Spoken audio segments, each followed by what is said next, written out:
SMS 717 న్యూస్కి స్వాగతం. శ్రీ సత్యసాయి జిల్లా ఆలమూరులో ఎవరి భూములు ఆక్రమించలేదు, అసత్య ఆరోపణలు చేయకండి అంటున్న మాజీ మంత్రి పల్లె రఘునాథ్ రెడ్డి. జూన్ 12వ తేదీ అనంతపురం జిల్లా ఆలమూరుకి చెందిన కొందరు వ్యక్తులు ప్రెస్ క్లబ్కు వెళ్లి నాపై అసత్య ఆరోపణలు చేశారని, ఎంతో వెనుకబడిన అనంతపురం జిల్లాలో ప్రతిష్టాత్మకమైన అగ్రికల్చర్ కళాశాల మరియు హార్టికల్చర్ కళాశాల స్థాపించాలని ఓ మంచి లక్ష్యంతో కేఎం షఫీవుల్లా మరియు కేఎం సైఫుల్లా మాజీ ఎంపీ వాళ్ళ దగ్గర వారి సొంత భూమి 204 ఎకరాలు కొనడం జరిగింది. కేఎం షఫీవుల్లా, కేఎం సైఫుల్లా గారి తండ్రి రహమతుల్లా గారు మాజీ ఎంపీ అని, వారు నవాబు వంశానికి చెందిన వారని, వారు దానగుణం చేసే వ్యక్తులని, వారు ఆర్ట్స్ కాలేజ్ మరియు ప్రభుత్వ ఆసుపత్రికి భూములు దానం చేసిన వ్యక్తులని, అటువంటి వారి దగ్గర కొన్నానని, వాటికి సంబంధించిన పత్రాలు అన్నీ నా దగ్గర ఉన్నాయని ఈ సందర్భంగా తెలియజేశారు.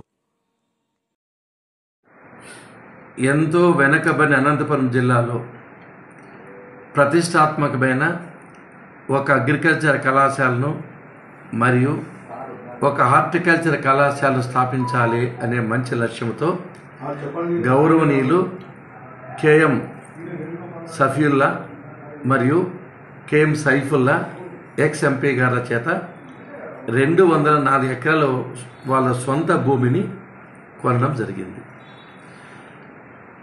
ఈ కేఎం షఫీవుల్లా వాళ్ళ తండ్రి రహమతుల్లా గారు ఎక్స్ ఎంపీ.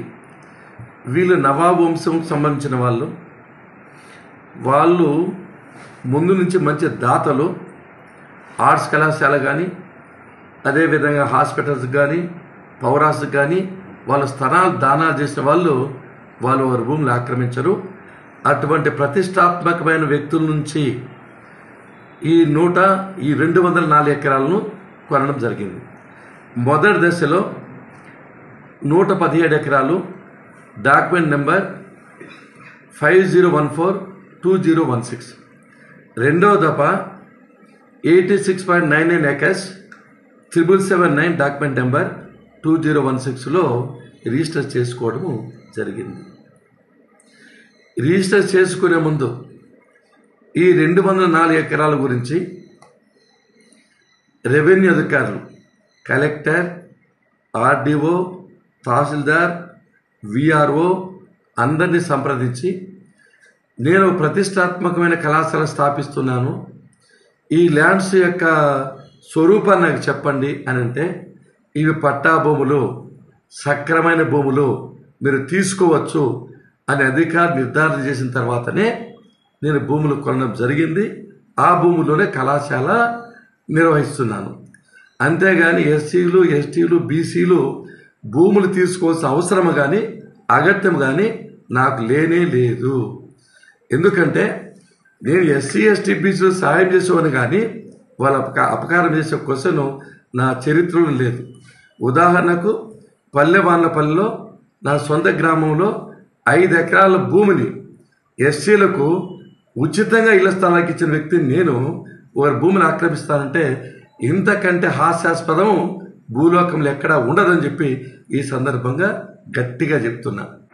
నిన్న అనగా జూన్ 12వ తేదీ ఆలమూరుకు సంబంధించిన కొంతమంది వ్యక్తులు అనంతపూర్లోని ప్రెస్ క్లబ్లోకి పోయి నేను నిర్వహిస్తున్న అగ్రికల్చర్ కళాశాల, హార్టికల్చర్ కళాశాల ఆస్తుల మీద లేనిపోని ఆరోపణలు పదే పదే చాలాసార్లు చాలా సంవత్సరాల నుండి చేస్తూ వస్తున్నారు.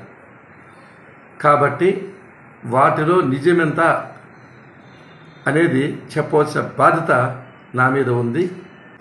మొదటిది, వాళ్ళు కొన్ని పట్టాలు చూపిస్తున్నారు. మాకు ల్యాండ్ సీలింగ్లో కొన్ని పట్టాలు ఇచ్చారు అని చెప్పి వాస్తవమే. దీన్ని బాగా దీర్ఘంగా పరిశీలిస్తే, నేను వెనక్కి చూస్తే, నేను కొనక ముందు జరిగిన విషయాలు పరిశీలిస్తే, ఏలూరి వెంగన్న అనే వ్యక్తి తనకు ఏమాత్రము హక్కు లేని భూములను ల్యాండ్ సీలింగ్ కింద చూపించాడు. ఈ ల్యాండ్ సీలింగ్ కిందనే వీళ్ళకి పట్టాలు ఇచ్చారు. కానీ సైఫుల్లా కానీ షఫీవుల్లా గారు 24/2/1988 సంవత్సరంలో ల్యాండ్ రిఫార్మ్స్ అపీలింట్ ట్రిబ్యునల్కు ల్యాండ్ రిఫార్మ్స్ అథారిటీ ట్రిబ్యునల్కు పోయారు. అక్కడ వాళ్ళకు ప్రొసీడింగ్స్ ఇచ్చారు. ఏమని? ఏలూరు ఎంగన్న సరెండర్ చేసిన ఆ భూములన్నీ ల్యాండ్ సీలింగ్ వాస్తవం కాదు, అవి కరెక్ట్ కాదు, నిజంగా భూమి వాళ్ళకు ల్యాండ్ సీలింగ్ లేదు అని చెప్పారు. తత్ఫలితంగా ఆ ప్రొసీడింగ్స్ ప్రకారం ఆయన ఇచ్చిన ల్యాండ్ సీలింగ్ భూములు క్యాన్సిల్ అయ్యాయి. తత్ఫలితంగా వీళ్ళ పట్టాలన్నీ 76 ఇచ్చిన పట్టాలు 88లో క్యాన్సిల్ అయిపోయినాయి. ఇది వాళ్ళకు తెలుసు, కోర్టులో తీర్పు వచ్చిన వాళ్ళకు తెలుసు, ఆ పట్టాలు ఖచ్చితంగా తెలుసు. ఇవి క్యాన్సిల్ అయినాయి, ఇవి చెల్లవు అని జీవో కూడా వచ్చింది. అది ఒక్కసారి మీ ఎదురుగా నేను చూపిస్తున్నా. ఇది వచ్చి ల్యాండ్ రిఫార్మ్స్ అథారిటీ ట్రిబ్యునల్ ఇచ్చింది. ఇది నెక్స్ట్ వచ్చి హైకోర్టు ధృవీకరించింది. ఇది హైకోర్టు ధృవీకరించింది. అంటే ఏమని? ఎవరికైతే ఈ పట్టాలు ఇచ్చారో ఆ పట్టాలు ల్యాండ్ సీలింగ్ వచ్చింది కాబట్టి చెల్లవు అని చెప్పి ఇక నిర్ధారణ అయిపోయింది. రెండవది, వీళ్ళు అందరితో సంతృప్తి చెందుకోకుండా ఆర్డీఓ మసూదన్ గారికి అప్పీల్ చేశారు. వాళ్ళు చూపించింది ఆర్డర్ కాదు, ఆర్ఓఆర్ అప్పీల్ చూపించారు.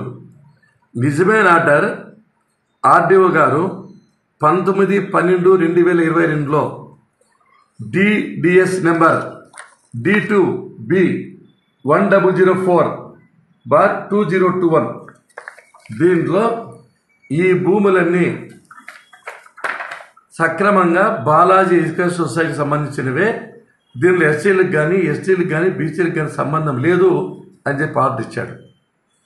అంటే ఆర్డీఓ గారు తహసీల్దార్ నుంచి నివేదిక తెప్పించుకొని ఆయన స్వయంగా పరిశీలించి ఈ భూములన్నీ బాలాజీ ఎడ్యుకేషన్ సొసైటీకి సక్రమంగా చెందుతాయి, వేరెవరికి సంబంధం లేదు అని ఇచ్చిన ఒక నిర్ధారణ పత్రం, ఒక జీవో అయింది.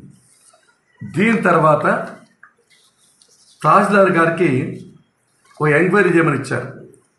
అప్పట్లో ఒక నాయకుడు సాక్షి పేపర్లో వచ్చింది పెట్టి అప్పటి ముఖ్యమంత్రి జగన్మోహన్ రెడ్డి గారికి ఈ భూముల మీద విచారణ చేయమని అడిగారు. సాక్షి పేపర్లో చాలా పెద్దగా ప్రకటన చేశారు. దీన్ని ఆధారంగా చేసుకొని మళ్ళా తిరిగి తహసీల్దారు ఆర్డీఓ